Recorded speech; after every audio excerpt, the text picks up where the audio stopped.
السلام عليكم. نكمل يا شباب دلوقتي مع بعض الجزء الثالث من الحصة بتاعتنا. مفروض دلوقتي ان انت ذاكرت تأنيث الاسماء والمهن وكمان تأنيث الصفات وفهمتهم كويس وحليت عليهم الاسئلة. فدلوقتي بقى نركز مع بعض لاننا هناخد كل حاجة متعلقة بليه كولير الالوان. هنشوف الالوان كاسماء وكصفات وازاي افرق بين الاسم والصفة بتاعت اللون، وكمان الاسئلة اللي هي بتيجي في الامتحانات على الالوان والملاحظات اللي عليها اللي بتوقع ناس كتير. فنركز مع بعض. أكيد على بركة الله مع لي نو دي كولير أسماء الألوان. عندي ببساطة دي أسماء الألوان اللي عندي في المنهج اللي هي لو روج، لو جون، لو فير، لو بلو، لو فيولي، لو مارون، لو بلان، لو بيج، لو اورانج، لو روز، لو جري، لو نوار. أقراهم لك كمان مرة: لو روج، لو جون، لو فير، لو بلو، le violet, le marron, le blanc, le beige, l'orange, le rose, le gris, le noir. هتلاحظ هنا ان الالوان دي مستخدمة كاسماء، فهتلاقي كلها جاية قبلها اللي هي اداة المعرفة اللو، ما عدا اورانج عشان بادئ بحرف الفيال فكاتبين قبله الا ابوستروف. اتفقنا؟ فاللي عايزك تعرفه هنا ان الالوان لو جاية قبلها ادوات معرفة يبقى في الحالة دي بيبقى اسم. يعني هنا اما اقول له روج دي اللون الاحمر، ده اسم مش صفه. تمام؟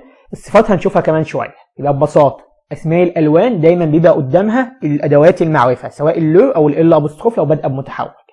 المطلوب مني هنا ان انا احفظ الالوان دي واعرف الملاحظه ديت. اتفقنا؟ طب دي بالنسبه لاسماء الالوان. طب بالنسبه لصفات الالوان، صفات الالوان هي نفسها الاسماء بس بكتبها من غير ادوات المعرفه. طيب بكتبها من غير ادوات المعرفه عشان صفه. طب الصفة هحطها فين بتاعت صفات الألوان؟ ببساطة صفة اللون بتيجي دايما بعد الاسم. مش احنا اتفقنا ان في صفات مكان الصفة ممكن يبقى قبل الاسم او بعده، صح؟ الألوان دايما بتبقى بعد الاسم، فدي خلاص معلومة احفظها. وزي ما احنا عارفين الصفة فأكيد هتتبع الاسم من حيث النوع، يعني هتبقى مذكر أو مؤنث زي الاسم اللي عايد عليه، والعدد اللي هو مفرد أو جمع، فدي حاجة معروفة وسهلة. على سبيل المثال هتلاقي هنا ان بنطلون نوار، بنطلون اسود. هتلاقي هنا كلمة نوار جاية بعد الاسم وجاية مفرد مذكر لان الاسم اللي هي عايدة عليه مفرد مذكر. هنا مثلا انجيب نوار، هتلاقي برضه صفة اللون جاية بعد الاسم بس جاية مؤنثة عشان عايدة على اللي هي انجيب اللي هي كلمة مؤنثة. يبقى ببساطة اللي اعرفه هنا ان صفة اللون هي نفسها اسم اللون بس بكتبه من غير المحدد بتاعه، من غير أداة المعرفة. طب بحط الصفة فين؟ بكتب الصفة بعد الاسم وبغيرها على حسب الاسم اللي هي عايدة عليه. ماشي؟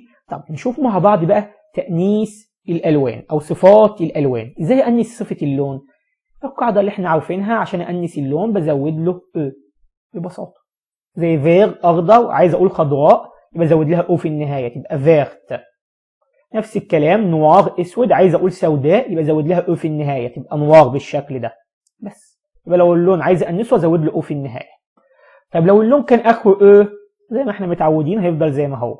روج احمر هتبقى روج حمراء نفسها، جون اصفر هتبقى برضه نفسها جون صفراء. ليه؟ لان جيت ازود او لقيت الاو عندي خلاص اسيبها زي ما هي. طيب اي لون عايز انسه ازود له او، لو هو اخره او اسيبه زي ما هو. ما عدا الصفات اللي جايه دي او الالوان اللي جايه دي. بلون ابيض، لما اجي انس بلون مش بزود او بس، لا بزود قش كمان قبلها تبقى بلانش. نفس الكلام مع فيولي اللي هو بنفسجي، عايز اقول بنفسجيه مش بزود او بس، لا بزود ت واو. طيب ومارو اللي هو بني، مارو دي ما بتتغيرش، هي مذكر ومؤنث مفرد وجمع بالشكل ده، واخد بالي من مارو لانها بتيجي دايما في الامتحانات. يبقى اللي انا عارفه القصه دي كلها عايز انس اللون ازود له او، اخره او اسيبه زي ما هو ما عدا الثلاثه دولت. قلنا بلون بانسها ان انا بزود لها قش او، فيولي بزود لها تي او، مارو ما بتتغيرش. ماشي يا شباب؟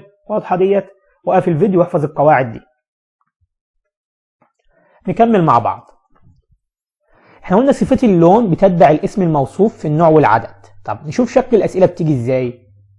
ممكن جمله زي دي يقول لي ان بونتالون جري، هتلاحظ هنا مكان جري دي في الامتحان هيحط لي نقط. تمام؟ فانا هقوم باصص على الاسم اللي قبل النقط هلاقيه مفرد مذكر فاقوم مختار الاسم المفرد المذكر زي جري بالشكل ده. على العكس مثلا لما اقول انجيب جريز فلاقي هنا كلمة جيب مؤنثة فبالتالي أنست جريز، أو في الاختيارات أقوم مختار الكلمة المؤنثة أو الصفة المؤنثة. اتفقنا؟ طب دي بقى ناخد بالنا منها. ان بنطلون روج، بنطلون احمر. نفس الكلام ان جيب روج، جيبه حمراء. فهنا هتلاحظ كلمه روج ما اتغيرتش لان هي اساسا اخرها او في المذكر واو في المؤنث. طيب ايه المشكله؟ اخد بالي في الامتحان من ايه؟ ممكن في الامتحان يجيب لي كلمه زي دي ان بنطلون ويحط له نقط ويجيب لي كل صفات الالوان اخرها او. تمام؟ عسل كلمه زي جري دي مثلا ما يجيبهاليش كده، لا يجيب لي اخرها او، وهكذا مع الالوان كلها في كل الاختيارات. طب انا بختار انهي واحده؟ هتلاقي من ضمن الاختيارات واحده اخرها او في المذكر اساسا، فتمشي مذكر ومؤنث. طيب يعني ايه اللي انت عايز تقوله يا مسيو؟ عايز اقول لك لما تيجي تحفظ الالوان ركز على الالوان اللي اخرها او، حاول تحفظها كويس وتحفظ كتابتها كويس. اللي اخرها او اللي هم زي جون وروج واورانج وغوز وبيج. تمام؟ هم دول تقريبا، ركز عليهم كويس. اتفقنا يا بطل؟ هنا مثلا ان بنطلون مارون، فلو عندي الصفه مارون ما بتتغيرش سواء في المذكر والمؤنث، يبقى ان جيب مارون. وعامه بنسبه 99% او ما كانتش 100%، لو لقيت مارون في الاختيارات بتاعه الالوان بتبقى هي الاجابه الصح. ماشي يا شباب؟ ده بالنسبه لصفات الالوان. طيب انا ازاي اعبر عن اسم اللون؟ عندي طريقتين. اول حاجه ان انا استخدم لو زائد صفه الالوان المذكره. يعني ايه الكلام ده؟ دي اللي احنا حافظينها في الاول، اللي هي اسماء الالوان اللي احنا حافظينها، ان انا بجيب اللو واكتب بعدها صفه اللون المذكره زي لو جري او رمادي. مثلا جيم لو جري، انا احب لو جري اللون الرمادي. فدول اساسا اللي احنا حافظينهم من الاول، اللي هي الالوان لما يبقى قدامها اللو او ال ابوستروف تبقى في الحاله دي بتبقى اسماء. بس دايما اخد بالي ان بعد اللو او ال ابوستروف بيبقى عندي صفه اللون المذكره، يعني لو شلت اللو او ال ابوستروف هيديني صفه اللون المذكره. ماشي؟ يعني هنا لو جري معناها اللون الرمادي، لو شلت اللو هيديني كلمه جري اللي هي بستخدمها في المذكر، لو عايز انسها بقى بانسها زي ما احنا اتعودنا. طيب دي اول طريقه واحنا حافظينها كده كده مش محتاجينها. الطريقه الثانيه ان انا استخدم كلمه كولير. كلمه كولير يعني لون، بس كلمه لون اساسا كلمه مؤنثه، فبالتالي الصفه اللي بعدها هتيجي مؤنثه. يعني اقوم قايل لا كولير جريز، اللون الرمادي. يبقى انا هنا عبرت عن اسم اللون بطريقتين، ان انا اجيب الصفه المذكره واحط قبلها اللو او ال ابوستروف لو بادئه بمتحرك، او ان انا اجيب كلمه كولير اللي هي كلمه مؤنثه واجيب بعدها صفه لون مؤنثه، تبقى لا كولير جريز يعني اللون الرمادي. نفس الجمله اقول مثلا جيم لا كولير جريز، انا احب اللون الرمادي. يبقى دي الطريقتين اللي بعبر فيهم عن الاسم. وقف الفيديو وعرفهم كويس. دلوقتي هنكمل ونشوف مع بعض بلوريال ديز ادجكتيف دي كولير، جمع صفات الالوان. احنا دلوقتي هنشوف مع بعض جمع صفات الالوان. طب هتقول لي بالنسبه لجمع الاسماء والصفات العاديه دي ان شاء الله هناخدها في منهج ثالثه، فدلوقتي عايزك تركز معايا في صفات الالوان ازاي بنجمعها. عشان اجمع صفه اللون ببساطه بزود لها اس، زي نوار تبقى نوار بالشكل ده لو عايز اجمعها، نوار لو هي مؤنثه بالشكل ده وعايز اجمعها ازود لها اس، فموضوع بسيط. كلمه زي شاتان عايز اجمعها ازود لها اس. طب شاتان دي يا مسيو هي ايه؟ انا ما شفتهاش في الالوان.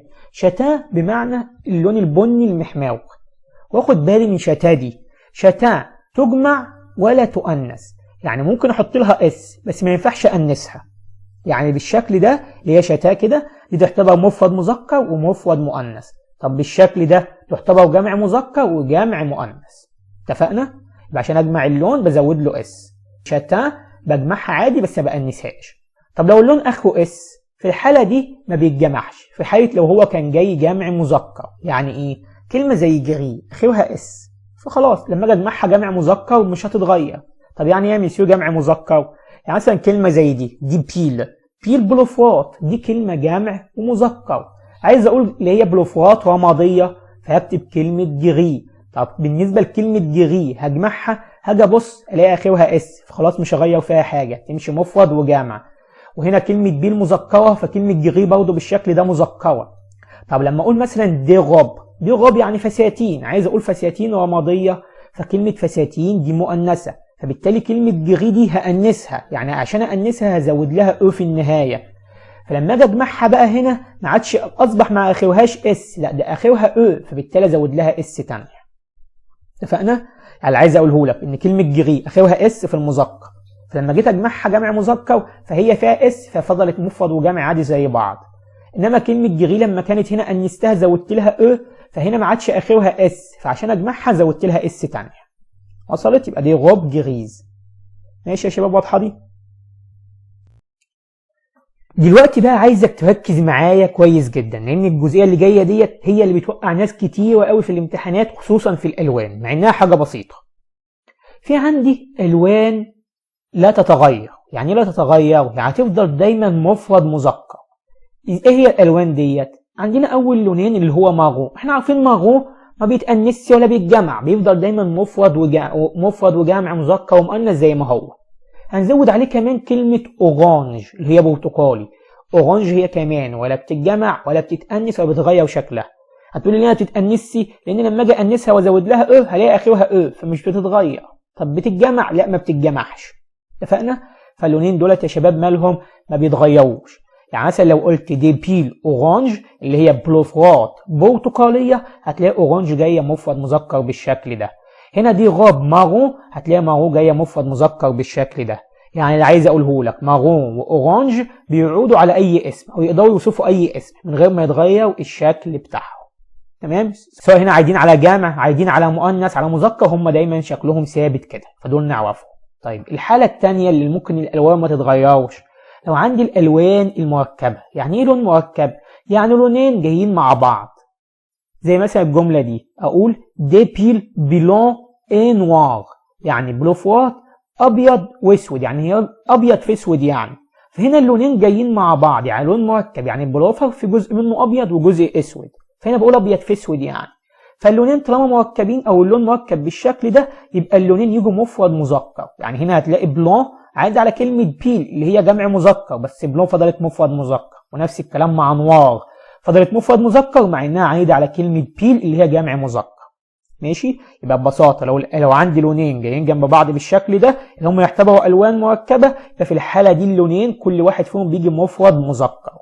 طب دي حاجة. ممكن كمان يجي لي لون واحد بس اللون ده يكون متبوع بصفة من دولت اللي هي فونسي غامق، كلير فاتح، مارين اللي هو بحوي، سيال سماوي. زي مثلا لما اقول دي غوب بلو مارين، يعني فساتين اللي هي ازرق بحوي اللي هو اللون الازرق الغامق ده. فالفكرة ان عشان كلمة بلو جاي بعدها الصفة مارين، في الحالة دي ما اتغيرتش بلو، يعني ما اتجمعتش ولا اتأنست، مع انها عايدة على كلمة غوب اللي هي جمع مؤنث. اتفقنا؟ يبقى انا ببساطه لو عندي لونين جايين مع بعض بالشكل ده، يبقى كل واحد فيهم يفضل مفرد مذكر، ما بحطش لهمش تبعيه مع الاسم.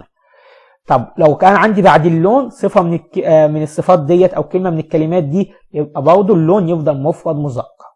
واخد بالي من شكل الاسماء الصفات ديت لان ساعات بيسال عليها في الامتحان. ماشي يا شباب؟ طيب لو عندي قبل اللون كلمه اللون برضه يفضل مفرد مذكر. زي مثلا هنا ليبيل سون، بقول اون فير اللي هي بتكون خضراء. طب كتبت فير هنا مفرد مذكر ليه؟ لان جايه قبلها كلمه اون. على عكس مثلا لما اقول بالشكل ده ليبيل سون فير، هتلاقي هنا فير واخده اس لان هي اللون جاي بعد فعل اتر او الصفه جايه بعد فعل اتر، فبنحط على حسب الفاعل. فالفاعل هنا جمع مذكر ففير اتكتب جمع مذكر. انما فوق هنا كان قبله كلمه فبالتالي اجبرتني ان انا اجيب اللون مفرد مذكر. فاخد بالي من الجزئيه دي لانها بتيجي دايما في الامتحانات. لو عندي رايح احط لون بعدها فاللون ده بيكون مفرد مذكر. طب ما عنديش ابص على الفاعل واحط على حسب الفاعل عادي، مفيش مشكله. ماشي يا شباب؟ طيب الحاله الرابعه لو عندي سي. لو السي دايما بيجي بعدها اللون مفرد مذكر، وهي معلومه كده سي اساسا اي صفه بعدها سواء كانت صفه لون او صفه عاديه، اي صفه بعدها بتكون مفرد مذكر. زي مثلا كده بقول لي بيل البلوفرات سي فير وانها خضراء، هنا هتلاقي فير جايه مفرد مذكر. طب ايه السبب؟ ما هي عايده على البلوفرات، المفروض تبقى جمع مذكر، لا عشان جايه بعد كلمه سي فكتبتها مفرد مذكر. فاللي عايزك تعرفوا القصه دي كلها يا شباب ان لو عندي مارون اورانج دول دايما بيفضلوا على الشكل ده ما بيتغيروش. لو عندي لونين جايين جنب بعض او جاي بعد اللون كلمه من الكلمات الاربعه دولت، في الحاله دي الالوان بتفضل مفرد مذكر. طب عندي اللون مسبوق بالاون او السي يفضل اللون مفرد مذكر. دي كل حاجه متعلقه بالالوان. وكده يبقى خلصنا الحصه اللي هي ديت اللي كانت مكونه من 3 اجزاء اللي هي الحصه الرابعه. فعايزك دلوقتي تحل الاسئله اللي عليها، وانا قسمت لك الحصه عشان ما تبقاش طويله عليك وتحس بملل، قسمتها لك لل3 اجزاء دولت بحيث كل جزء تذاكره وتفهمه وتحل عليه بحيث يثبت في دماغك. بالتوفيق ان شاء الله. السلام عليكم ورحمه الله وبركاته.